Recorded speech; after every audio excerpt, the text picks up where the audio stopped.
welcome to WonderCon 2021, where it is my privilege to be introducing the Titan Comics Doctor Who panel for WonderCon 2021.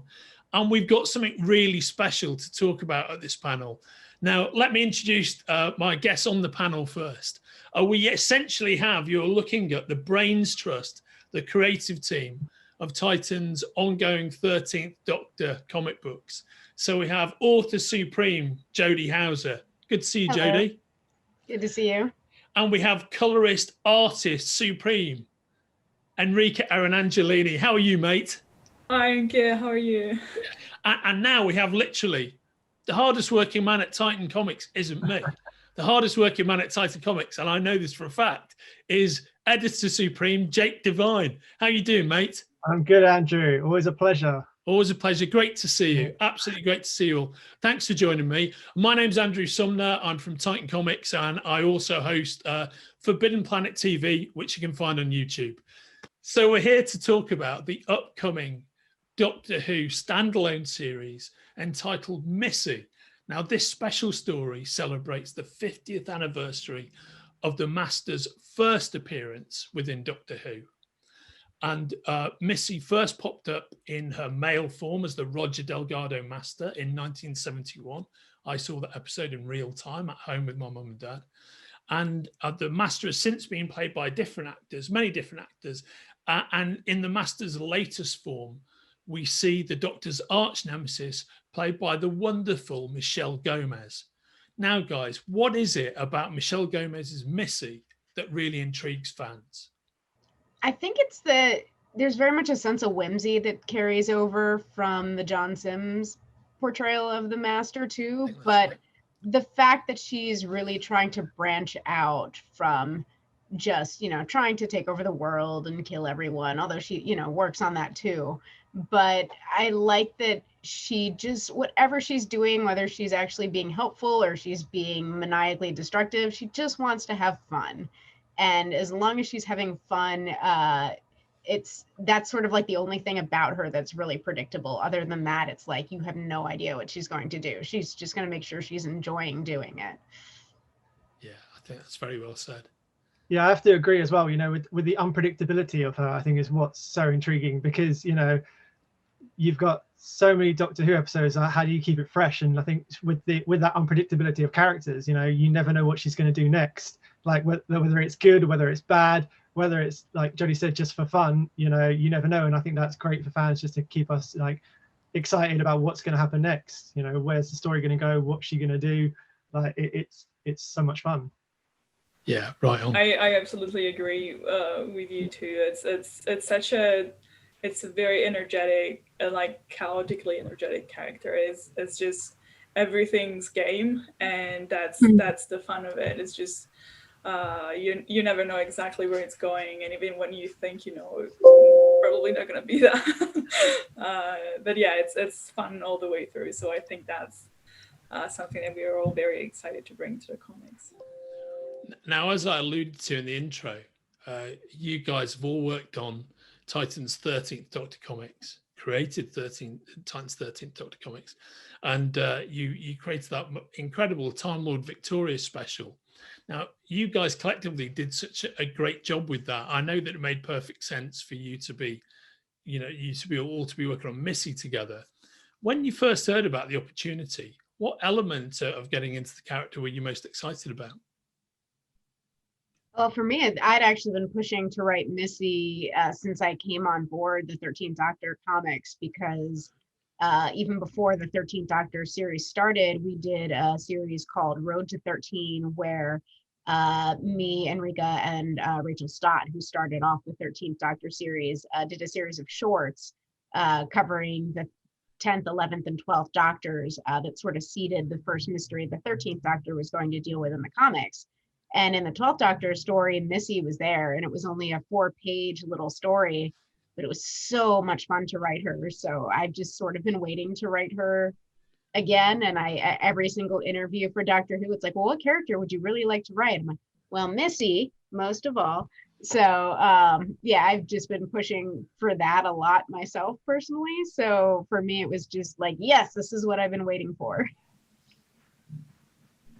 Right on. I can absolutely attest to that. I think for me, the thing that I was the most excited about, other than the fact of like having a new challenge and new fun things to work on, was that I know how much Jody wanted this to happen. So I knew that, like, of course, everything we've done so far has been, we've put a lot of effort into it, a lot of work into it. But I know that when there is such a strong personal motivation behind it, it can get even like higher quality, even like there is even more that you put into the comic, and I think that shows a lot.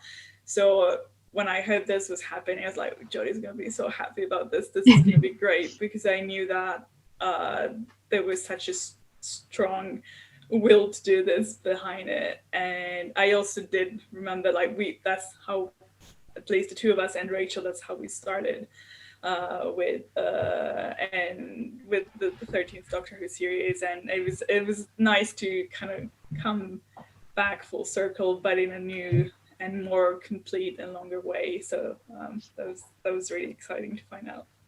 Brilliant.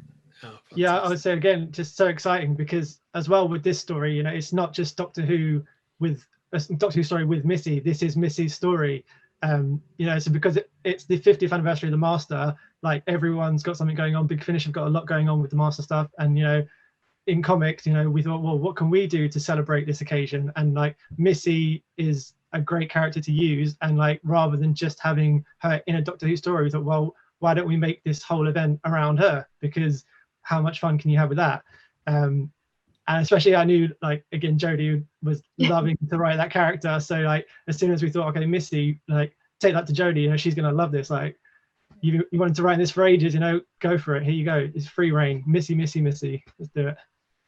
I'm sure everyone's happy I'll shut up about wanting to write Missy. I think there's at least 2 or 3 interviews that we've done during 2020 in which we were asked, what would you like to do? And the answer was Missy, Missy, Missy.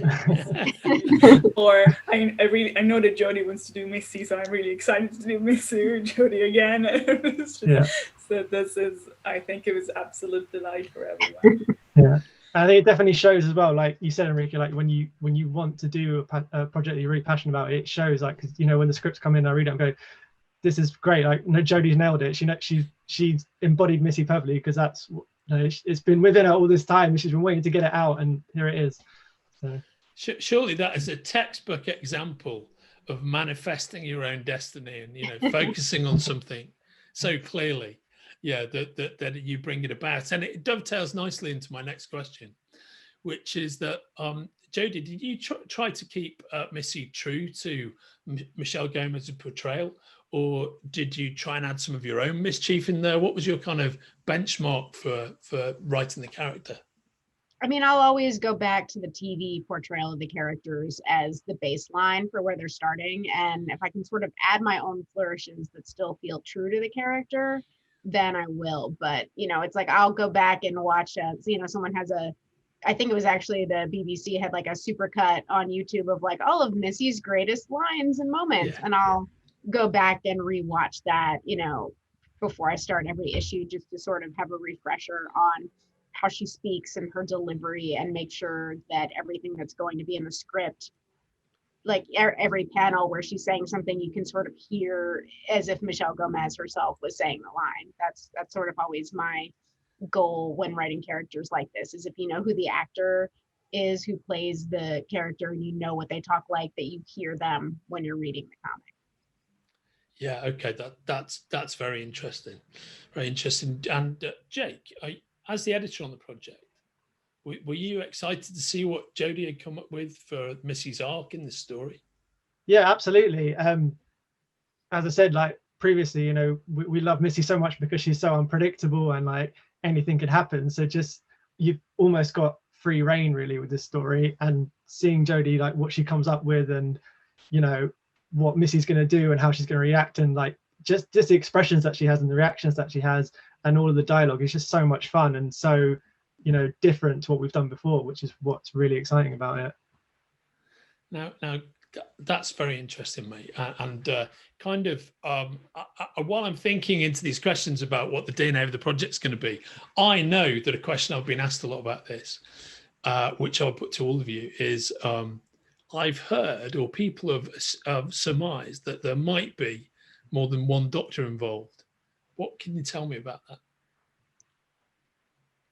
Well, I think we've seen preview art at this point for the issue that shows that Missy isn't the only version of the Master that we're going to see in the story, because, you know, we've seen a glimpse of a guy in a cell who looks an awful lot like one Mr. Delgado.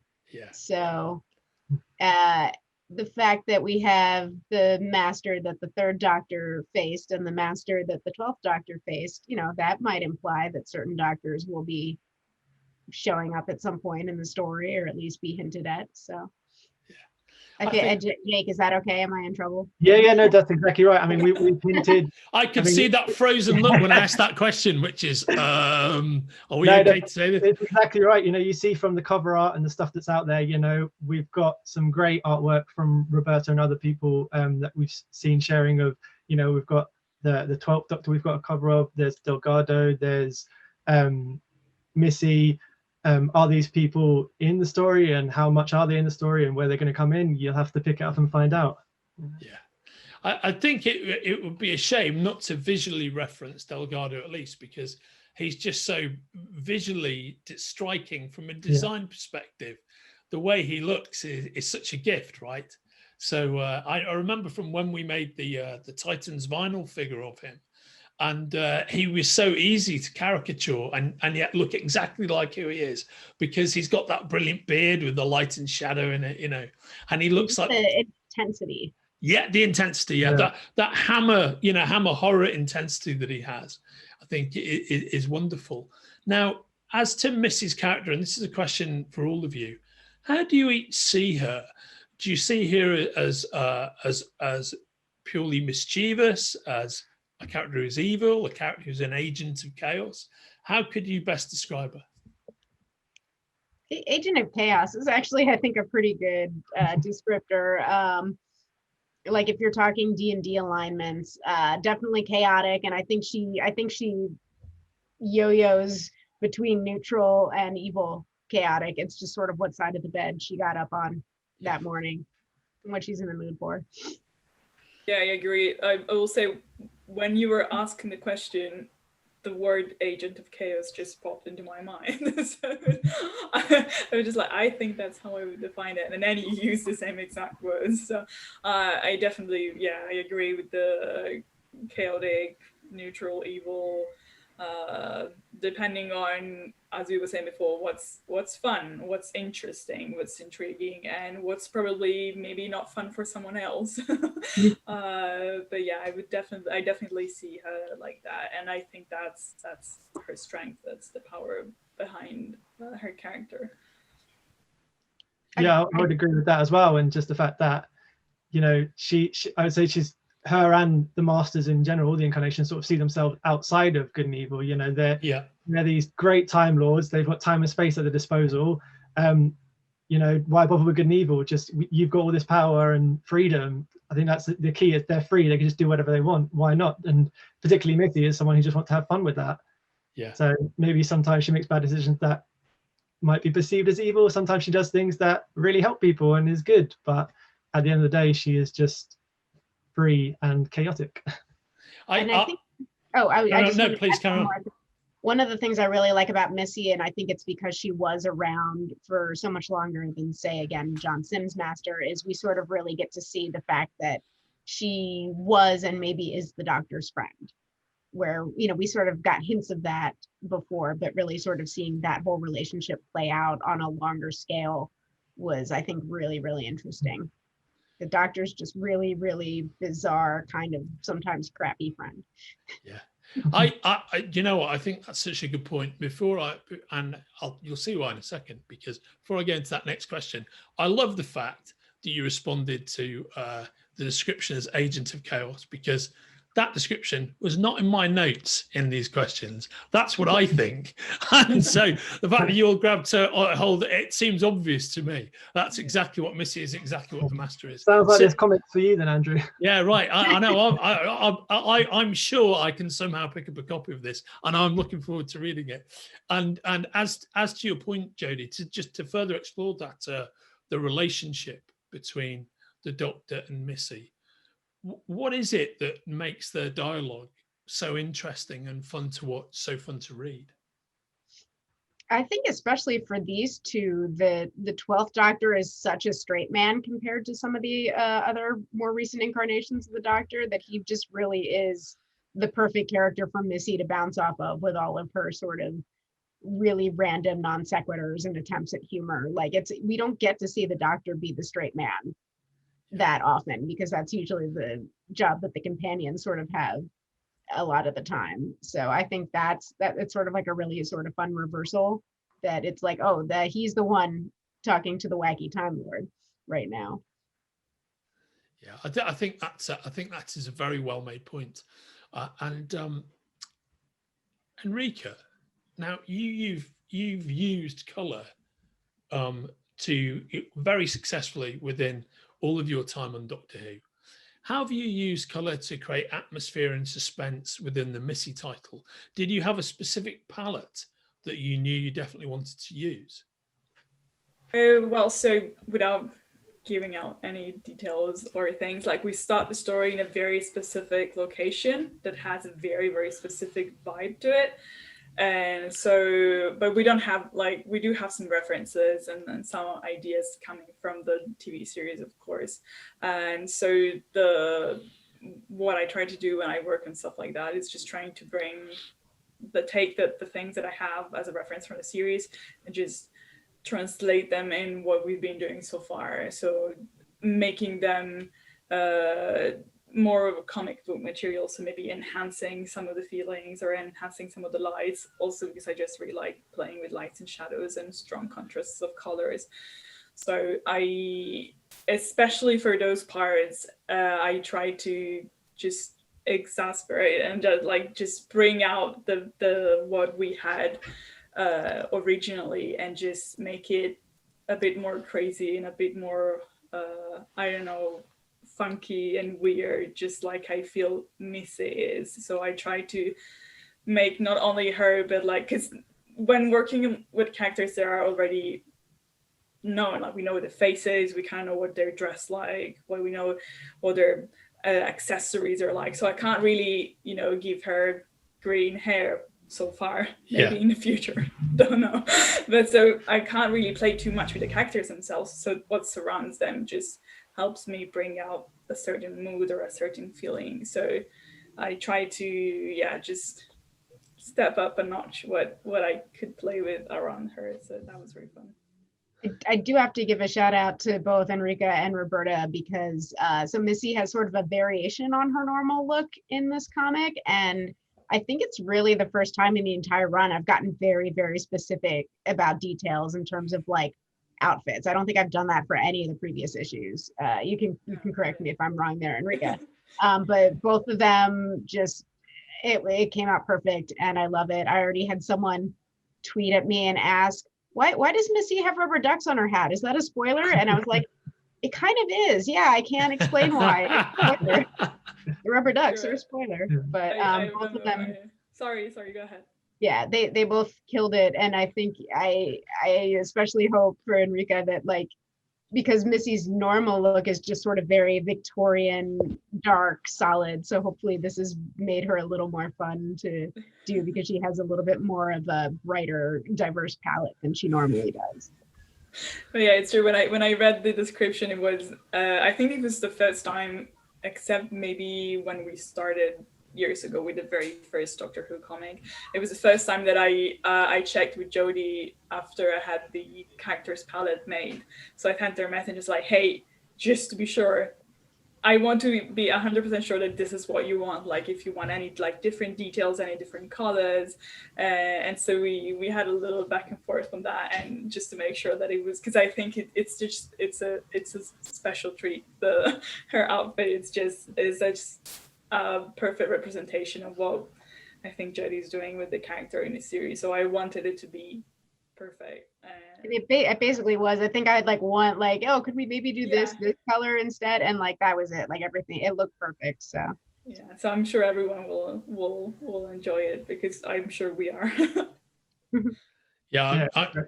Sorry, Jake, carry on. So I was going to concur. It's really great and fun. And if there's one spoiler we give out, it's rubber ducks. That's brilliant. Could mean anything. Rubber ducks are also very big in the Bond idiom as well. So there's they always feature just when you need them to in fine literature and fine drama.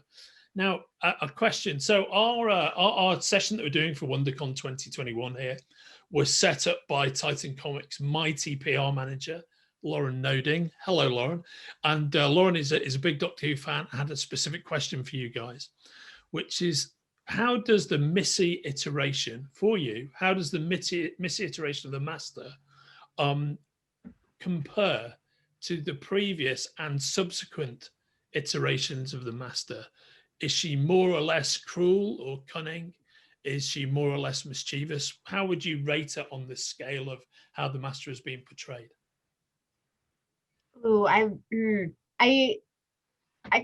my instinct personally is to say that like perhaps giving the Doctor hope that she could change is one of the cruelest things the Master in any incarnation has ever done. Maybe it's the most unintentionally cruel, but having seen her next incarnation already, it's like, nope, none of that took. So I think in some ways Missy is crueler, but I definitely don't think she's any less cunning or I think that's my take on her.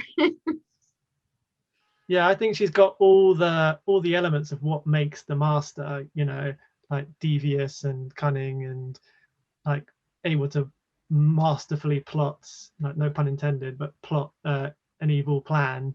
But she is also, like she does the most good, or tries to do the most good, I think, which is what makes her stand out as a Master. Yeah, I think that's very, I think that is very interesting. Now, Enrica, have you got anything that you think about? I agree. I think she is everything that the Master has been before, and everything that it has not. I don't know. It's such. I think it's a different. It's the same thing that we do with the Doctor. Kind of like everyone is exactly the Doctor, and also a brand new one. So I think that she like this iteration is kind of like applies the same principles. So she's terribly evil and chaotic and everything we've said before, and she's a friend and she's hope, but you never know what's gonna happen. So I think she's exactly the same and also completely different, which I think that's really cool. Yeah, it's very refreshing. Now, while you're answering that, I was thinking about without giving too much away, Enrica, what was your favorite aspect of this book to color? What part of that process did you really savor this time around? Oh, well, I think that the outfit is definitely it was definitely a fun treat, and especially having worked on like classic Missy before, as Jody mentioned, for the road to the 13th Doctor miniseries, and so this was I think this was the first time that we actually got to play with the characters appearing so much, because yes, we've done companions traveling to time and space, and they had some slight changes to their outfits, and we had the Christmassy scarf on the Doctor, which is beautiful and rainbow and all that, but this was like the one time that we really got to say this is our version. This is at least that outfit is ours. So I think that was definitely something that I was really excited about, and I think I think it's our little special gift to Missy. I'm not sure how much she'd appreciate it, but But it's definitely there. I'm sure she does appreciate it. So guys, when it comes to the pantheon of masters, not including Missy, because I know everybody here is a huge Missy fan, do you have a particular favorite other incarnation of the master outside of Missy? I would have to say definitely John Sim, because he was my first master. So I definitely got a soft spot for him. Like seeing John Sim for the first time revealed as the master was just incredible. And like, wow, who's this guy? And him just going on to have this whole amazing arc and story. And John Sim is an incredible actor. That will stay with me forever. So I think he will definitely be my favorite for a while. Yeah, I think that's a great answer. He was very powerful. Jody, how about yourself? I mean, I really like them all. I also have a soft spot for Jonathan Pryce in the Curse of the Fatal Death, even though right. Yeah, what a great choice. He's really funny. But I also just love because when we're starting to work on this book, I did go back and rewatch Terror of the Autons, and just like the Master's first appearance, he's like, I'm known as the Master University. And it's like it's such a great moment, because it's like that sort of tells you everything you need to know about this character. So, I think it's sort of like the Doctor. There just hasn't been a bad master choice, really. Like your favorite master is the one you last watched. Yeah, I agree. For me, it's the same. I do really like the first master. I think it's just so full of character, and as I was saying before, like even like visually and the features and the eyes and the way he talks, it's just it was just a great experience just to see that. But again, there's no bad or worse. There's just a new interesting version every time. I'm going to that. Thank you for that. Those are beautiful answers, guys. I'm going to throw in two other votes for your consideration for different reasons you may not expect. So my absolute favorite master is in fact Anthony Ainley. Yeah, and I grew up watching the Doctor in real time. I'm the same age as the show, so I saw that first Delgado episode. When I was a kid, I remember it very clearly, and I loved him. But I loved Anthony Ainley mainly because he used to star in a 1960s, early 70s spy show called Spider's Web, right? And my mum was a big fan of that show. Nuska Hempel was the lead female actor in that show, and when he became the master, she was such a big fan of his that she started writing to him. And Anthony Ainley corresponded with my mum until he passed away for a couple of years, and he'd just send a little notes, to me, but he was super charming. He's a big cricket fan, right? And I always loved him. I loved the sheer pantomime theatricality of his master, but he was such a wonderful person off screen and so lovely writing to, a lady from Liverpool in her 70s at the time. I just thought that was amazing. So yeah, he kind of owns my heart really for that reason. But I would have loved to have seen the Derek Jacobi master at the point where he turns evil. Because what you forget is in that episode, he's playing most of the episode as an avuncular good guy. And then in that final section, when it's the big twist, which I didn't see coming, that definitely had me fooled.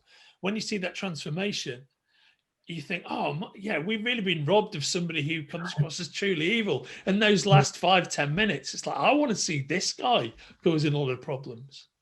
Yeah, I would have loved to see more of him, because he was so nice and kind, and then he just like on a dime, so evil. Yeah. No, I agree. Yeah, he looks so terrifying just in one look. Like as soon as he switched characters, he's like, because they give him those kind of black eyes when he flips to being the master, and just somewhere he's such an amazingly versatile actor that his whole presence, it just transforms, I think his transformation scene, honestly, is really the only other time I can think of seeing something that acute on screen is when you see Christopher Reeve flip back and forth between Superman and Clark Kent in the same scene where he's with Lois Lane and Superman. He changes his whole physicality. I thought that's what Derek Jacobi did in that moment, and it was really quite amazing to watch. That's why it's so fun to see just really brilliant, classically trained actors in genre roles like that, because they get the opportunity to do just things like that, where I'm two different people because my memories were trapped in a watch. You know, you don't necessarily get that in your everyday standard drama. I absolutely agree. And of course, who has always been this great sort of home for the classically trained actors of the UK and elsewhere. And you really do get, when you dig into lots of the 60s and 70s episodes, you get these great masterclasses on how to deliver presence and powerful performance when you might not have a terribly good script, and you certainly don't have much of a budget surrounding you. And those performances are a big part of what transcends what you're looking at and what makes the drama work, right? Yeah. I think Jody, I think that's such a well-made point. Now, for all of you, how do you think the show impacts what goes into the comics? And perhaps as a kind of macro question, and perhaps vice versa, do you think the comics are having any influence over the TV show? I don't know if we're having any influence on the TV show, but especially with the 13th Doctor, since we actually started working on the comics before the series even launched with Jody. And you know, as the two series have gone on, you know, that's informed a lot of the relationships and how her companions interact with each other and with her. So I've definitely tried, at least script wise, tried to pull to make it feel concurrent with the series, and not, you know, I don't want it to sort of feel dated with Graham not calling her Doc because he didn't in the first episode, but he, you know, that quickly became something he did. So as soon as that became a thing, I made sure that was pretty consistently in the scripts. So yeah. I think at least character wise, I've tried to keep pace with the way the characters are portrayed in the show. How about the rest of that? That's very illuminating. Thank you. How about the rest of you guys? I would say that I mean, while the show doesn't directly influence the comics, I'd say, you know, it definitely for us on a sales standpoint, whenever the TV show is on, the comics, you know, go up because people are actually engaged in this at the moment, and they're like, oh, this on TV, I want to read more, can't get enough. So that's always good. I definitely don't think we are influencing the TV show directly, but we should, because we're doing some great stuff. They should take note. I agree with you. Picking up the comics, because that's what we're here for. Yeah, I agree. There was one thing I can say, because there was a charity collection of prose that came out last year, which isn't the show, but Neil Gaiman wrote a story for the Corsair, and that was after we did the Corsair in the comics. And he reached out to me about that story, so that we have influenced other areas of Doctor Who, if not the show. So. Jody, I'm really glad that you said that, because I was armed with that anecdote if nobody came out with it. So I'm glad you said that. And the other kind of flip side to that would be, which you guys won't know, and you won't know this, Jake, because it's only just happened, but I'll tell you now, is that over the last week, I've been interviewing a ton of the target BBC, to the target Doctor Who novel authors, many of whom are people adapting their original scripts, you know, guys like Robert Shearman, who wrote Dalek, for example. And the through line with those guys, a lot of those authors is, a lot of them read the comics, and a lot of them love the comics, you know, and you know, more than one of them, and I won't embarrass you by going through an endless list, really name check specifically the 13th Doctor books and Time Lord Victorious. So, you know, I think there's a lot of Doctor Who creators out there in the firmament, even if it's not the people who are making the current show, and it might be, but there's a lot of classic Doctor Who creators who love what you guys are doing on the books, on the comics. So I'd really take that praise, because I think it's well deserved. Yeah, that's really amazing to hear. Yeah, no, so it just pushes us to be bigger and better each time. Then we don't want to get stale. It's funny, when we were setting up this session for WonderCon, I was like, oh man, I've got to email the guys and tell you that. And I thought, oh no, I'm just going to tell you while we're doing the panel.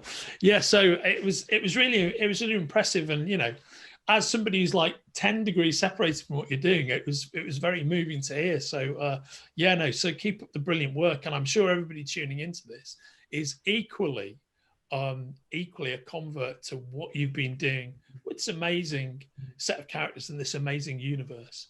Now, guys, that being said, we're currently waiting for a new season to hit the air, which it does, I believe, later this year and right towards the end of 2021. So what are you all looking forward to from the next season of the show?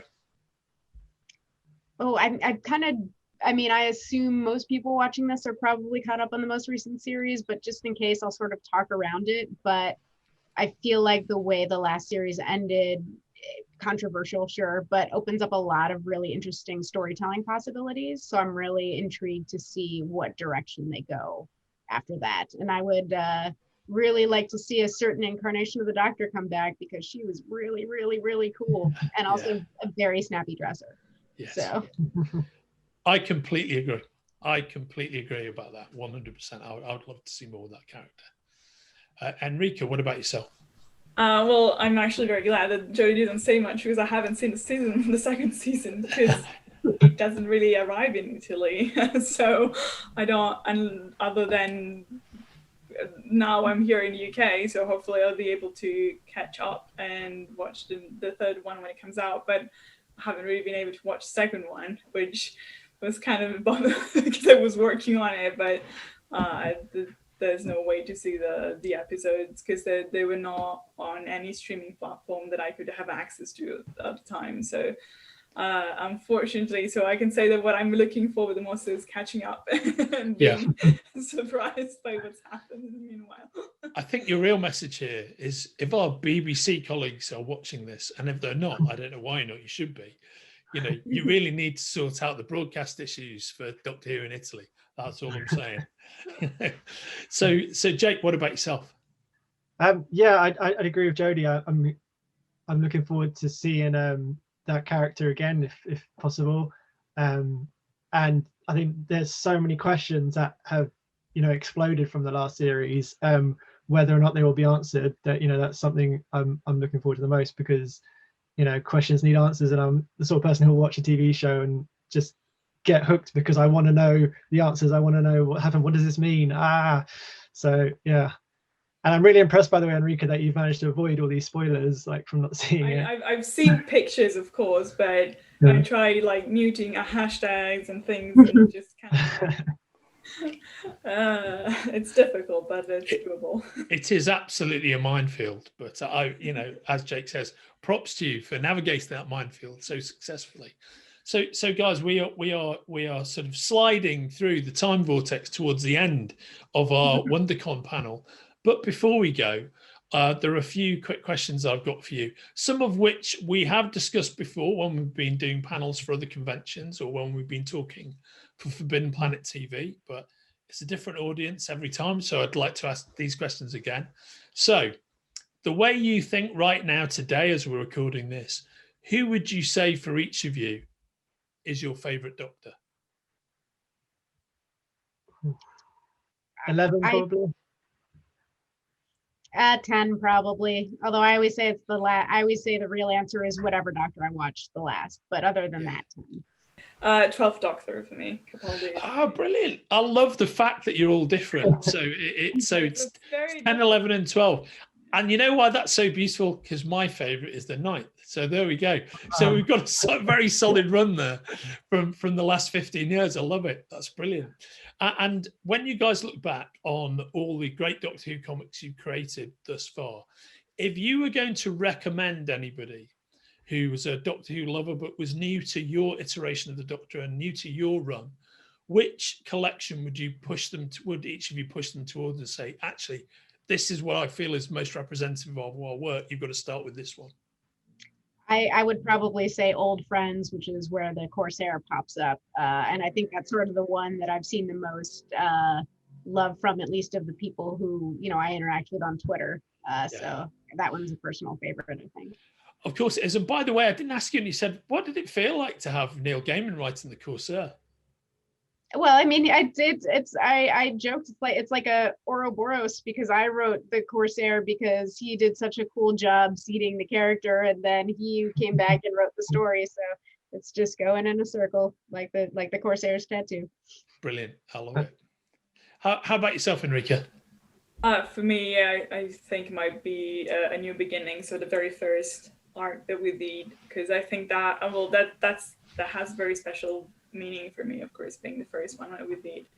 But I think it was really fun just to, yeah, especially someone who needs to jump in the story, and yeah, they can just jump in with us when it all began. And I think it's a very good arc, and I think it's just gonna skyrocket to the next one, and then the next one, and then the next one, because I'm sure that once you start, you just want to read more. Yeah, I agree. Jake?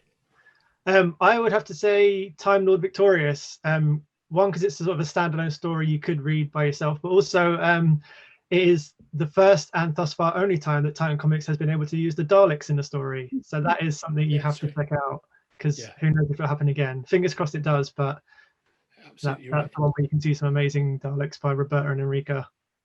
I think Enrica has the best answer, which is like eventually just read all of them.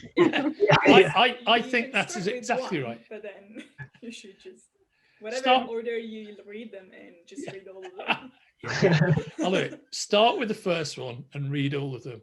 And guess what? Anybody watching this, that's exactly what you're going to be able to do, because all of these comics are collected by Titan Comics and are widely available. Just got to check out Titan Comics, 13th Doctor, Titan Comics Doctor Who, wherever you buy your comics from, and you're going to find them there. And they are great books. If you're a Doctor Who fan and you're watching this and for some reason you've not picked the comics up so far, you are absolutely missing a trick. And we're all very proud of the work that this team are doing on those books. And it's a real treat, as Jake knows. Every time we get Jody's scripts in, and every time we get Roberta and Enrica's art into the building, everybody flips out, or we get it virtually at home because we're in the middle of the pandemic. So yeah, check them out. You will not be disappointed.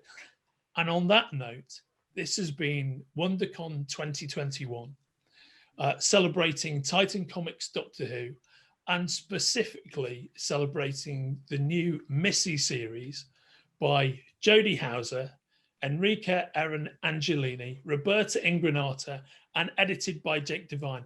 Thanks very much for joining everybody today, guys. It's really lovely to see you, as always. Take care. Bye, everyone. Bye. Thank you, Bye-bye. bye.